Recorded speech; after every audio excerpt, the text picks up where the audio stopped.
మా ఆయన నన్ను అసలు ఎలా చూస్తాడంటే అసలు మీకు ఎలా చెప్పుకోవాలో కూడా నాకు అర్థం కావడం లేదు. ఒకే ఇంట్లో ఉన్నా మాట్లాడాడు, మాట్లాడితే గోడలతోనే మాట్లాడుకోవాలి. నేను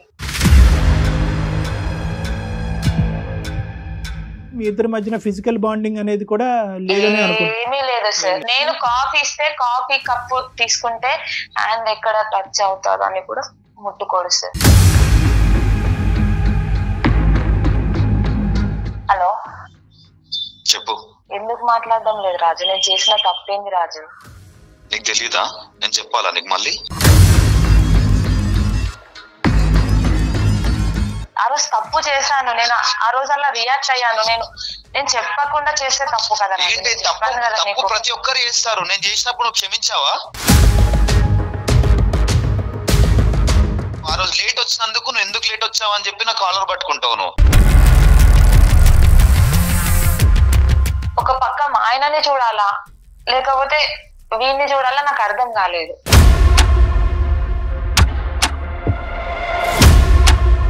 కేవలం నా భార్య వల్లే సార్ నేను ఇప్పటికీ తాగుతాను సార్. నేను ఇమీడియట్ గా ఇంకా ఎఫ్ఐఆర్ ఫైల్ చేయగానే పోలీసులు 2 దెబ్బలు కొట్టారండి మా హస్బెండ్ ని.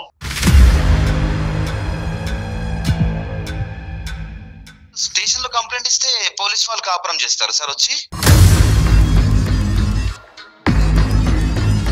నీ జీవితం నీది, నా జీవితం నాది అని తను ఇప్పుడు తుంచేసుకున్నారా? లేదు కదా, కలిసి జర్నీ చేస్తున్నారు కదా. మీ ఇద్దరి మధ్యన ఇంకొక ఆస్పెక్ట్, ఇంకొక ఇష్యూ ఏమీ లేదు. పెద్దలు బాగానే ఉన్నారు, పిల్లలు అందరూ బాగానే ఉన్నారు. ఒక్క సంఘటన జీవితాన్ని మార్చేసింది.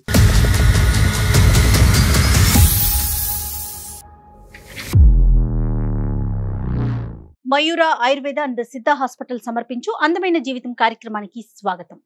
నమస్తే కళ్యాణ్ చక్రవర్తి. నమస్తే జయ గారు. డాక్టర్ గారు శిరీష అని మనకు మెయిల్ చేశారండి. వైఫ్ అండ్ హస్బెండ్ మధ్య ఇష్యూనే. సో ఒకసారి కాల్ చేస్తానండి. హలో శిరీష గారండి? అవునండి. ఎవరు? నేను జయాని అందమైన జీవితం ప్రోగ్రామ్ నుంచి కాల్ చేస్తున్నాను. మేడం నమస్కారం. మేడం నమస్తే శిరీష. నమస్తే అండి. బాగున్నాను. మీ మెయిల్ చూసాను. డాక్టర్ గారికి నేను జస్ట్ ఒక లైన్ మాత్రమే చెప్పాను. నాతో పాటు మరి డాక్టర్ కళ్యాణ్ చక్రవర్తి గారు కూడా ఉన్నారు. ఒకసారి మాట్లాడతారా? మాట్లాడతాను మేడం. రైట్. శిరీష నమస్తే అమ్మా. సార్ నమస్కారం సార్. ఎంత వయసు అమ్మా మీది? సార్ నాది వచ్చేసి 27 సార్. Okay okay. మ్యారేజ్ ఎంతకాలం అయిందమ్మా?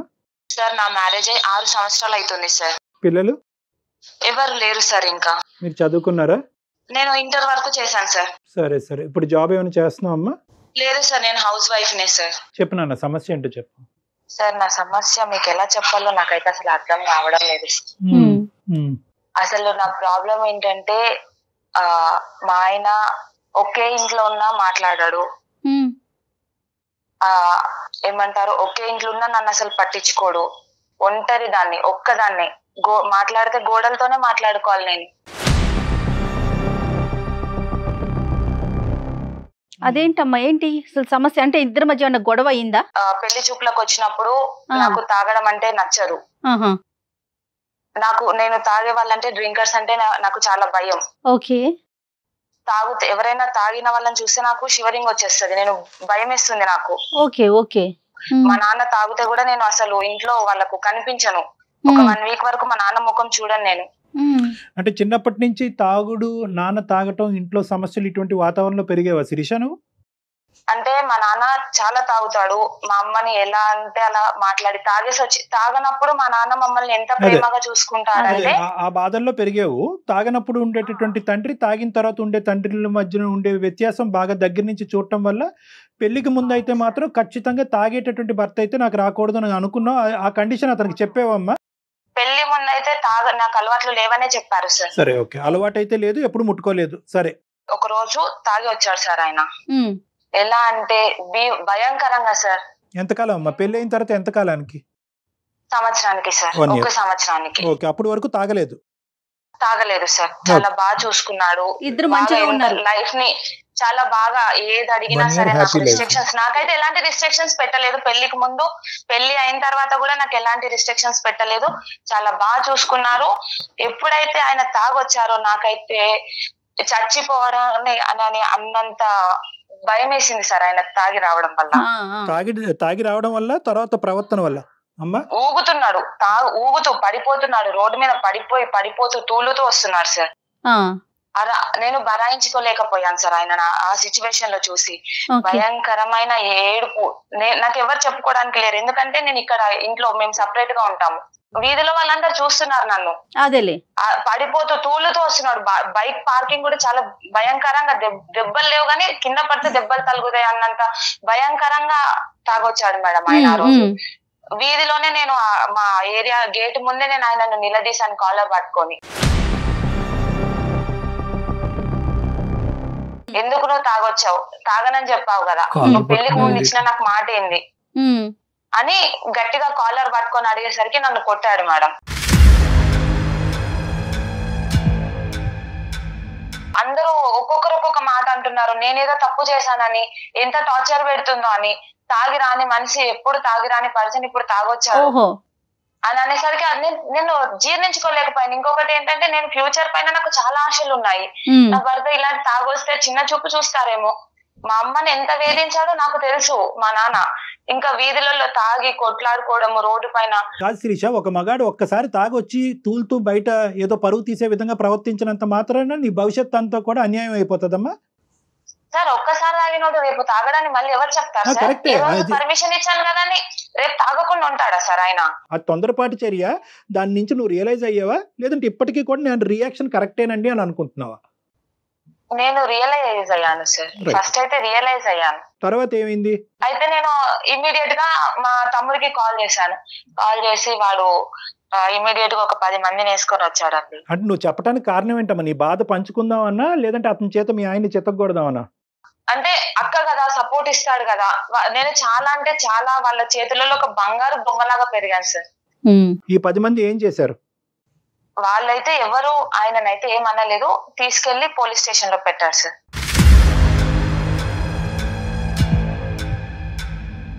పోలీస్ స్టేషన్ పిఎస్ కి తీసుకెళ్లిపోయారు. ఇలా కొడుతున్నాడు, గృహహింస చట్టం కింద అక్కడ పెట్టేశారు. నేను మా హస్బెండ్ ని అంటే తప్పు చేస్తున్నాను అని చెప్పేసి నాలో నేను అనుకుంటున్నాను, అసలు నేను కలల కన్నా ఫ్యూచర్ ఏంది, నేను ఇక్కడ పోలీస్ స్టేషన్ లో నిలబడడం ఏంటి.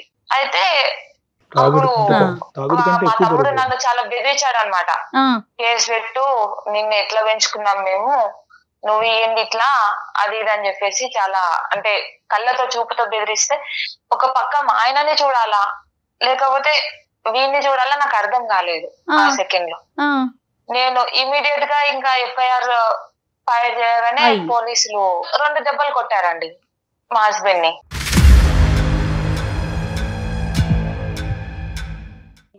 ఇంకా అప్పుడు ఆయన చూసిన చూపు నేను అసలు ఇప్పటికీ నేను మర్చిపోలేను. ఆయన అదే లాస్ట్ చూపు ఆయన నన్ను చూడడం, ఆ కళ్ళతో చూడడం, పోలీస్ స్టేషన్ లో నన్ను అలా చూడడము, మళ్ళీ ఈ సెకండ్ వరకు కూడా ఆయన నన్ను తలెత్తి చూడలేదు. అదే లాస్ట్.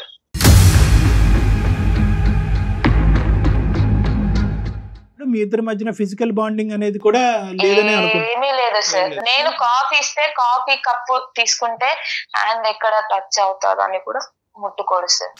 ఫుడ్ వడ్డించుకుంటాడు, నీ చేత ఫుడ్ వడ్డిస్తాడు, అది కూడా బయటనా? ఒక 10 రోజులు నేను ఆయనకు ఫుడ్ పెట్టాను సార్. అంతే. ఆ పోలీస్ స్టేషన్ నుంచి వచ్చిన తర్వాత తినలేదు ఆయన.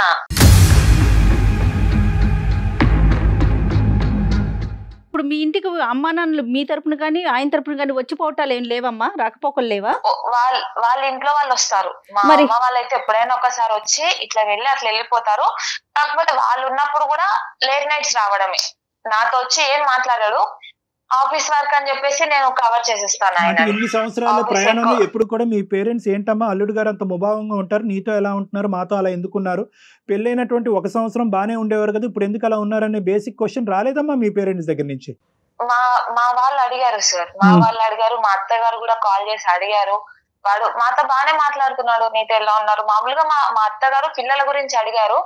ఆ అత్తయ్య హాస్పిటల్ కి వెళ్తున్నాము, చూపించుకుంటున్నాము అని ఆ మాట చెప్పాను కానీ ఇంత పెద్ద, ఎందుకంటే ఆ రోజు నేను చేసింది తప్పే కదా సార్. సో ఈ బేసికలీ ఈ మొత్తం అంశం నీకు, నీ బ్రదర్ కి, మీ ఆయనకి, ఆ వీధిలో ఉండేటటువంటి మిగతా వాళ్ళకి తప్ప ఇంకెవరికి తెలియదు సార్. నువ్వేంటమ్మా ప్రతిరోజు ఎందుకంటే అతను చాలా సందర్భాల్లో అడుగుంటావు, ఏమయ్యా ఇలా ఉన్నావు అంటే కనుక అతని దగ్గర నుంచి వచ్చిన సమాధానం ఏంటి? ఏదైనా సమాధానం వస్తుందా? Mobile silence. సార్.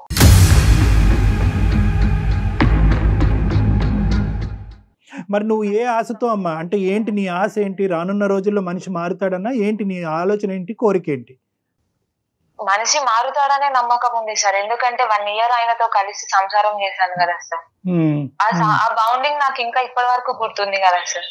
అదే ఆ బాండింగ్ నువ్వు కాలర్ పట్టుకున్నప్పుడు నీకు గుర్తుకు రాలేదు, పోలీస్ స్టేషన్ తీసుకెళ్ళినప్పుడు గుర్తు రాలేదు, మీ బ్రదర్ ని పిలిచి కొట్టించినప్పుడు గుర్తుకు రాలేదు. ఆ బాండింగ్ ఎలాంటి సిచ్యువేషన్స్ లో పెరిగాను మీకు చెప్తున్నాను కదా సార్. నేను మా ఇంట్లో నేను తాగుతేనే నేను అసలు ఉండలేను సార్. నేను మా డాడీతో ఒక 1 week వరకు మాట్లాడాను. ఇంట్లో ఏదైనా చిన్న చిన్న పార్టీస్ జరిగితేనే నేను అసలు నా రూమ్ లో నుంచి బయటికి రాను, నాకు ఆ స్మెల్ పడదు. తాగిన తర్వాత మన లోకంలో ఉంటారు, వాళ్ళది డిఫరెంట్ ఆఫ్ వే, వాళ్ళు ఏం చేస్తారో వాళ్ళకి అర్థం కాదు. అంటే ఏంటంటే నేను బంగారంగా పెరిగాను, మా నాన్న తాగొచ్చినా కూడా అద్భుతంగా బాగా చూసుకున్నారు నన్ను అంటే కనుక ఎస్ ఇది ఇంకా బంగారమైన జీవితమేమో, ప్రొవైడెడ్ నువ్వు ఇంకొక అవకాశం ఇచ్చుంటే. నువ్వు ఆ అవకాశం ఇవ్వాలని ఆలోచించలేదు, తొందరపడ్డావు. ఒక్కసారికే మీరు ఎక్స్ట్రీమ్ గా బిహేవ్ చేసేసారు కదా. అంటే కెటాస్ట్రోఫిక్ థింకింగ్ అంటారు మేడం చాలా మంది ఆడవాళ్ళు.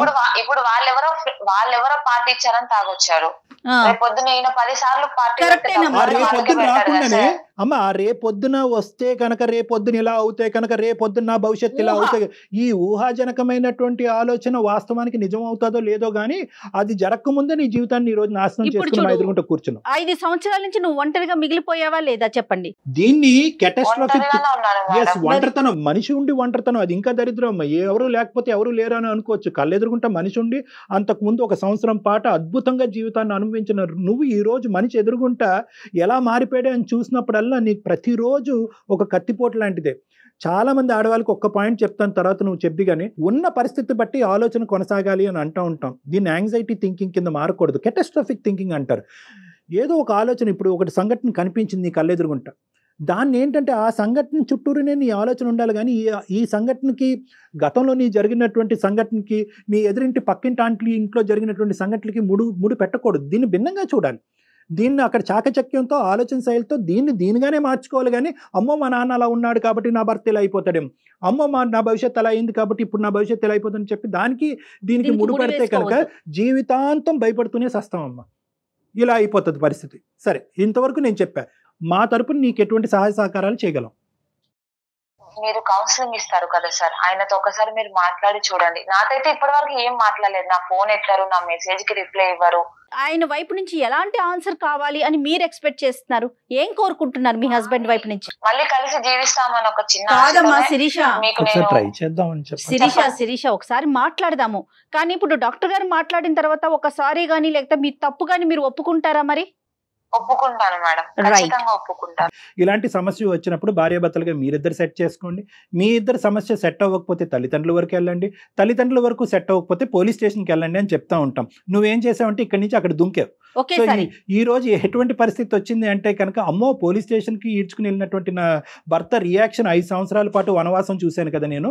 అలాంటిది ఇప్పుడు మళ్ళీ తల్లిదండ్రులు తీసుకెళ్తే కనుక ఇంకెలా ఉంటుంది అనే పరిస్థితి. బేసిక్ అంటే ఏదున్నా కూడా చిన్న ముళ్ళు గుచ్చుకున్న, అమ్మ నాకు ముళ్ళు గుచ్చుకుందని చెప్పేటటువంటి అవకాశం కూడా ఈరోజు నీకు లేకుండా పోయింది. దానివల్లే ఈరోజు మా సహాయ సహకారాలు తీసుకోవడానికి ట్రై చేస్తున్నాం. ఒకటమ్మా, ఇక్కడ మనం ఏం చేద్దామంటే కనుక నువ్వు అపాలజీ చెప్పినా ఏం చెప్పినా కూడా ఫస్ట్ అతని మనసులో ఎక్కడ గాయపడింది అనేది ఫస్ట్ మనం తెలుసుకోవటం ఇంపార్టెంట్. సో అతనికి ఒకసారి అవకాశం ఉంటే ఫోన్ ఇవ్వండి అమ్మా, మాట్లాడదాం. కాల్ చేస్తారా మరి మీరు? మేడం నేను కాల్ చేస్తే లిఫ్ట్ చేయడు మేడం, నేను నెంబర్ చెప్తాను మేడం. రైట్, ఒకసారి నేను కాన్ఫరెన్స్ లో పంపించండి, నేను కాన్ఫరెన్స్ లో తీసుకుంటా.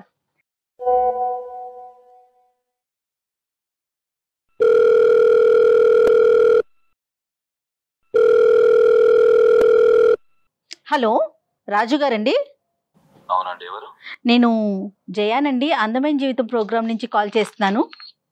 చెప్పండి. నాకెందుకు కాల్ చేశారు?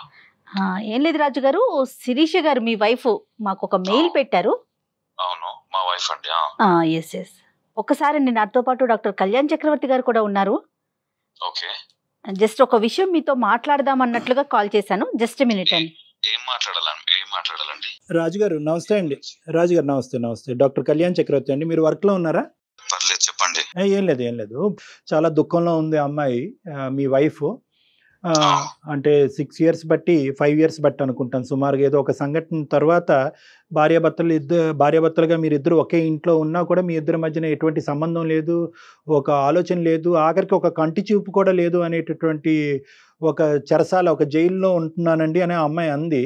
మీరు మాట్లాడి ఇప్పుడు ఏం చేస్తారండి?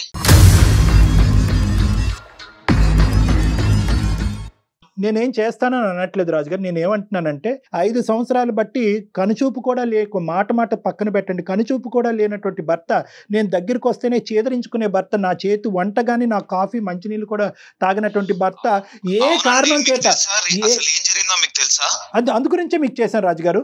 సరే నేను తాగాను అని చెప్పింది, మీరు మీకు చెప్పిందో లేదో నాకు తెలియదు. తాగాను, కొట్టాను. సమాజంలో ఇక్కడ తాగట్లేదా? భర్తలు భార్యలను కొట్టట్లేదా సార్? చెప్పండి. లేదు అలా కాదు, ఆ అమ్మాయి హైపర్ గా రియాక్ట్ అయింది, అది నేను కాదనట్లేదు. మీరు ఎందుకు ఆ రోజు సంవత్సరం వరకు బాగున్న రోజు మీరు ఎందుకు ప్రామిస్ బ్రేక్ చేశారు? లేదంటే ఇలా ఫ్రెండ్స్ తోనే ఎక్కడో ఒక పార్టీ ఉంది, ఒక్కసారికి తాగుతాను అనేటటువంటి ఆలోచన ఆ అమ్మాయికి ముందే చెప్పారా? ఆ అమ్మాయి కంగుతుంది, హైపర్ గా రియాక్ట్ అయింది, చుట్టుపక్కల వాళ్ళందరూ కూడా అది ఇది అని చెప్పి నూరు పోసారు ఆ అమ్మాయి మైండ్ లో. ఆ అమ్మాయి కాలర్ పట్టుకుంది, మీరు చేయి పెట్టి కొట్టారు, వాళ్ళ తమ్ముడు వచ్చారు, పోలీస్ స్టేషన్కి వెళ్ళారు. మీరు ముందుగానే ఎందుకు ఆ అమ్మాయికి చెప్పలేదు? సార్ పెళ్ళైనా ఒక 6 నెలలు నేను అప్పటి వరకు నేను ఎంత బాగా చూసుకున్నాను ఏంటనేది ఒక చిన్న ఒకేషన్ వచ్చి చిన్న పార్టీ ఉండి నేను తాగడం అక్కడ జరిగింది. దానికి ఎక్స్క్యూజ్ చేయలేదు సార్? చేయలేదా? కరెక్ట్ రాజుగారు మీరు చాలా బాగా చూసుకున్నారని చెప్తా ఉంది తను కూడా. అది అందులో అసలు ఎటువంటి సందేహం లేదు. ఆ పార్టీకి వెళ్తున్నారని చెప్పారండి, పార్టీకి వెళ్తున్నారు ఫ్రెండ్స్ తో, ఇలా తాగే పరిస్థితి ఉంది. ఎందుకంటే ఆ అమ్మాయి ఒక రియాక్షన్ అంతకు ముందు కూడా చెప్పుకుంటుంది. వాళ్ళ ఫాదర్ ఆఫీస్ నుంచి డైరెక్ట్ అక్కడికి వెళ్ళిపోయాను. ఇదంతా తనకి ఇప్పుడు చెప్పే అవకాశం అర్థం చేసుకొని చెప్దామని అనుకునే గ్యాప్ లోనే ఓపిక అనేది ఒకటి ఉంటుంది సార్. అది లేనప్పుడే ఏదో ఇలా జరుగుతుంది. కానీ ఒకే అంశం నేను అడుగుతానండి, అంటే ఒకే అంశం, నేను ఒక సింగిల్ క్వశ్చన్ అడుగుతాను, తర్వాత మీరు కంటిన్యూ చేద్దరు. కానీ రాజుగారు, మీ భార్య పెళ్లికి ముందు మీతో చెప్పినప్పుడు ఈ తాగుడంటే, సిగరెట్ అంటే నాకు అసహ్యం, ఎందుకంటే దానికి ఉన్నటువంటి బలమైనటువంటి కారణం మా నాన్న తాగినప్పుడు, మా అమ్మ నాన్న తాగి కొట్టుకుంటున్నప్పుడు అది చూడలేక ఇంకా జీవితంలో దాన్ని తాగేటటువంటి వ్యక్తి నాతో పాటు ప్రయాణం చేయకూడదు అనేటటువంటి ఉద్దేశం, ఆ ప్రామిస్ మీ దగ్గర నుంచి తీసుకుందా లేదా? నెంబర్ 1. నెంబర్ 2, ఒకప్పుడు ఇలా ఫ్రెండ్స్తో పాటు తాగితే మీ వైఫ్ యొక్క రియాక్షన్ ఇలా ఉంటుందని అనుకున్నారా, లేదంటే ఈ ఒక్కసారికి ఓకే అన్నట్టు వదిలేస్తుంది అనుకున్నారా? మీరు ఏ ఎక్స్పెక్టేషన్తో తాగారు, ఏ ఎక్స్పెక్టేషన్తో ఇంటికి వచ్చారు? సార్ ఇప్పుడు మీరు తాగడం దాన్ని ఇప్పుడు హైలైట్ చేస్తున్నారా? లేదు, హైలైట్ చేయట్లేదు, ప్రామిస్ని హైలైట్ చేస్తున్నాను. బిఫోర్ మ్యారేజ్ మీరు మాట్లాడుకున్న విషయాన్ని హైలైట్ చేస్తున్నారండి, అంతే. సార్ ఇప్పుడు ఏదైతే నేను తాగిన మాట, అవన్నీ కొట్టిన మాట, ఇది నిజమే. ఒక చిన్న రిలాక్సేషన్ కోసం అని చెప్పి నేను తాగడం జరిగింది సార్. కేవలం నా భార్య వల్లే సార్. నేను ఇప్పటికీ తాగుతాను సార్, నేను తాగుతాను.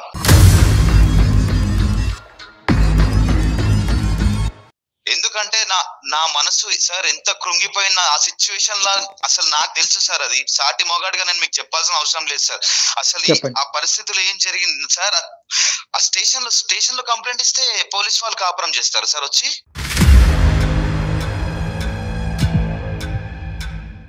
స్టేషన్ లో కంప్లైంట్ ఇచ్చింది, వాళ్ళ మధ్యలో నన్ను నిల్చోబెట్టింది, అతను నా మీద నా కాలర్ పట్టుకున్నాడు, నన్ను గెంటేశాడు. అంత మంది ముంగడ నా పరువు పోయింది, నా ఇజ్జత్ పోయింది. ఇప్పుడు సార్ ఒక్కటి సార్, పరువు అన్నా ప్రాణం అన్నా రెండు ఒకటే సార్ నా దృష్టిలో.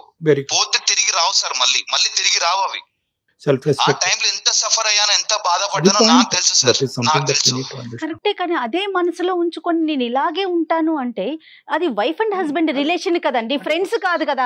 For example first of all ఏంటంటే అతను ఎందుకు ఇలా చేశాడు, ఎందుకు ఇలా ప్రవర్తించాడు అనేది, ఆ అమ్మాయి ఎలాగైతే కనుక ఎందుకు నా భర్త ఇలా ప్రవర్తిస్తున్నాడు అనే సమాధానం గురించి వెయిట్ చేస్తుందో, ఇతను కూడా ఏంటంటే ఇతని ప్రవర్తనకి ఒక సమాధానం చెప్పాలి అనే విధంగా ఇంతకాలం వెయిట్ చేస్తున్నాడు. సో ఏంటంటే first of all first section ఏంటంటే కనుక, ఎందుకు ఇతను రాక్షసుడా, ఇతను ఏమైనా శాడిస్టా, అందరినీ ఇలా ఆడుకు చంపే దొబ్బే వ్యక్తి అయితే కాదు కదా. సో ఫస్ట్ ఆఫ్ ఆల్ ఏంటంటే ఎందుకు నేను నా మనసు, అతను ఒక చాలా మంచి మాట అన్నాడు, నా యొక్క సెల్ఫ్ రెస్పెక్ట్ అయినా నా ప్రాణం అయినా ఒకటే, సెల్ఫ్ రెస్పెక్ట్ పోయిన రోజు నా ప్రాణం కూడా పోయినట్టే అని చెప్పి ఫస్ట్ ఆఫ్ ఆల్ ఏంటంటే అతను ఎంత గాయపడ్డాడు అనేది మనం విన్న తర్వాత ఆ గాయానికి మందు ఏంటి అనేటటువంటిది నెక్స్ట్ ఫేజ్ లో వస్తుంది. అతను ఎందుకు ఆ గాయానికి మందు అడుగులు. రైట్, మరి ఒకసారి శిరీష్ కూడా లైన్ లోకి తీసుకుందామా రాజు గారు? దేనికండి అవసరం లేదు, నేను మాట్లాడనండి. మాట్లాడేవాడిని అయితే అప్పుడే మాట్లాడేవాడిని, నేను మాట్లాడను. ఒకసారి మాట్లాడితే కదా సమస్యకి పరిష్కారం. మీరు పరిష్కారం వైపు ఆలోచించట్లేదు అసలు. రాజుగారు ఏం ఆలోచించాలండి? 6 సంవత్సరాల నుంచి నేను ఒంటరిగా. రాజుగారు ఒక్క నిమిషం రాజుగారు. ఈ రోజు ఒక్కొక్క మెట్టు నా చేయి పట్టుకుని నిదానంగా ఎక్కించేస్తున్నారు డాక్టర్ గారు అని మీరు అనుకోవద్దు. నేను అనేది ఏంటంటే ఈరోజు మీరు ఎంత క్షోభను అనిపిస్తున్నారు. ఆ అమ్మాయి ఒక్కతే అనుకుంటుంది నేనే నరకం అని. మీరు ఎంత క్షోభను అనిపిస్తున్నారు. ఒకే ఇంట్లో ఉంటూ పక్కన ఆడదాన్ని పెట్టుకుంటూ ఆ అమ్మాయి కళ్ళ వైపు చూడకుండా ఆ అమ్మాయిని తాకకుండా, ఇది కూడా నరకమేనండి. అందుగురించి ఇందాక జయ గారికి చెప్పాను, ఇది 2 రెట్లు నరకం. అది ఒక నరకం అయితే ఇది 2 రెట్లు నరకం. డాక్టర్ గారు ఎవరికి వాళ్ళు అనుభవిస్తున్నారండి. ఆ అమ్మాయికి ఆ అమ్మాయి, ఈ అబ్బాయికి ఈ అబ్బాయి. అందుగురించి ఈ మౌన పోరాటం ఇక్కడతో ఆగాలి. ఏ కారణం చేత ఇరువురు బాధపడుతున్నారన్నది చూడాలి. సమస్యకు పరిష్కారం సంగతి తర్వాత చూద్దాం. అసలు మీరు ఏ కారణం వల్ల మీరు ఎలా ప్రవర్తిస్తున్నారు, ఆ అమ్మాయి ఈ సమస్యకి పరిష్కారం ఏమైనా వెతికి పట్టుకోగలదా? సార్ కారణం ఏందో మీరు అడిగారు, నేను మీకు చెప్పాను. మళ్ళీ ఆమెతో మాట్లాడమంటే ఈ పెళ్లికి ఒక మీనింగ్ ఉంది. ఈ పెళ్లికి ఒక సమస్యకి పరిష్కారం కావాలంటే ఒక సమాధానం కావాలి. ఆ సమాధానం అనేది ఇరువురు పంచుకోవటం అనేటటువంటిది ఆ పెళ్లికి గౌరవం. ఇది ఒక పవిత్రమైనటువంటి బంధం. దీంట్లో ఏంటంటే మీ సమాధానం, ఎందుకంటే ఈ ఒక్క ఆస్పెక్ట్ తప్ప మీ ఇద్దరి మధ్యన ఏమీ లేదు నాన్న. మీ ఇద్దరి మధ్యన ఇంకొక ఆస్పెక్ట్, ఇంకొక ఇష్యూ ఏమీ లేదు. పెద్దలు బాగానే ఉన్నారు, పిల్లలు అందరూ బాగానే ఉన్నారు. ఒక్క సంఘటన జీవితాన్ని మార్చేసింది. సో కాబట్టి ఏంటంటే దీని పరిష్కారం వైపు తర్వాత చూద్దాం. ఫస్ట్ మీరిద్దరు ఒకరికొకరు సమాధానం చెప్పుకోండి. ఫస్ట్ ఆ అమ్మాయి ఏం చెప్తుందో వినండి. ఆ అమ్మాయితో మాట్లాడటం మీకు ఇష్టం లేకపోతే మేము ఆ అమ్మాయి మాటను మీకు మీడియేట్ చేస్తాం. ఒక్కసారి ఫోన్ కలవడానికి అవకాశం. ఫోన్ కలుపుతాం. ఎస్ పెడదాం. పెట్టి ఆ అమ్మాయి ఆలోచన ఏంటో మీరు వినండి, మీ ఆలోచన అమ్మాయికి చెప్పండి. ఒక్కసారి అవకాశాన్ని ఇవ్వండి ప్లీజ్, మై రిక్వెస్ట్. సరే పెట్టండి. థ్యాంక్ యూ నాన్న, thank you for allowing that.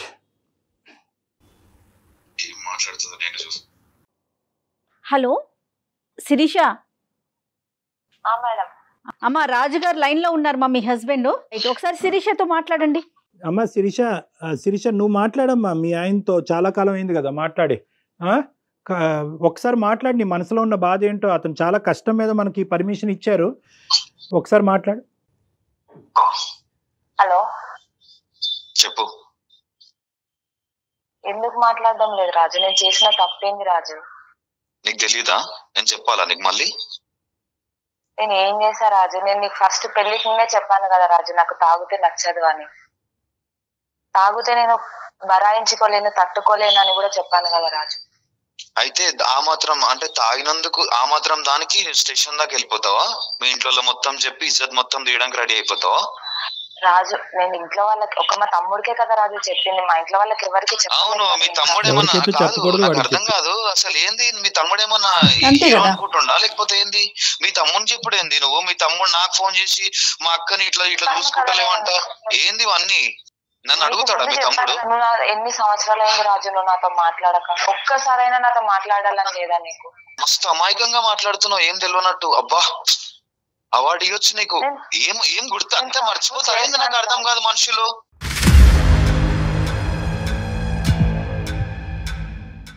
ఏం చేసినా గుర్తులేదా? ఏం చేసినా అడుగుతున్నావు మళ్ళీ? నేను తప్పని ఒప్పుకుంటున్నా కదా రాజు, మాట్లాడచ్చు కదా. ఇగో చూడు శిక్ష, నేను మాట్లాడేవాడిని అయితే నేను ఇంట్లోనే నీతో ఆ రోజే అప్పటికప్పుడు సాల్వ్ అయిన రోజే నెక్స్ట్ రోజే నేను మాట్లాడేవాడిని. అది నాకు ఎంత గట్టిగా గుచ్చుకుందో నా గుండెకి నాకు తెలుసు. అర్థమవుతుందా?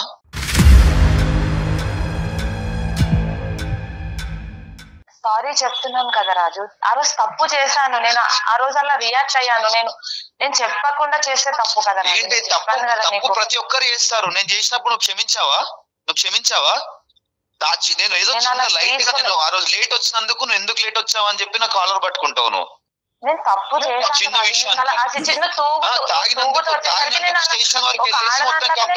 తీసుకోలేకపోయాను రాజు అట్లా. నేను అసలు అలా చూడలేకపోయాను. నేను నా ఫ్యూచర్ ప్లాన్స్ అన్ని కొలాప్స్ అయిపోయా అనుకున్నాను అక్కడే. నేను ఏమైనా చెప్పు శిరీష, నీకు ఒక్కటే మాట చెప్తా. నువ్వు ఎప్పుడైతే స్టేషన్ పోయినావో అప్పుడే నాకు నా మనసు ఇరిగిపోయింది.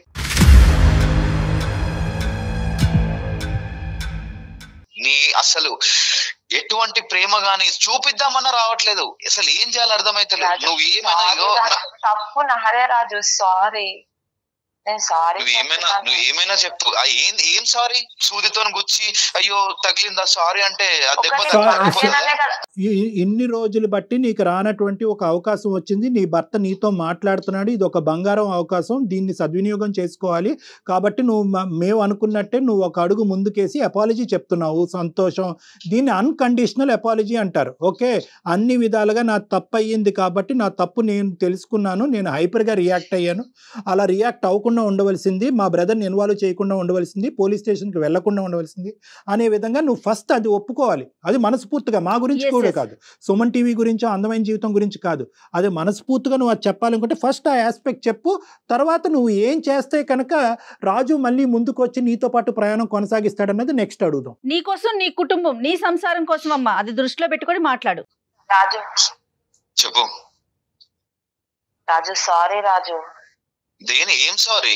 వాడు నిజంగా పోలీస్ స్టేషన్ వరకు పోతాడని నేను అనుకోలేదు రాజు. నువ్వు లేవా స్టేషన్ లో? నువ్వు లేవా? నువ్వే కదా వచ్చి ఇచ్చింది కంప్లైంట్.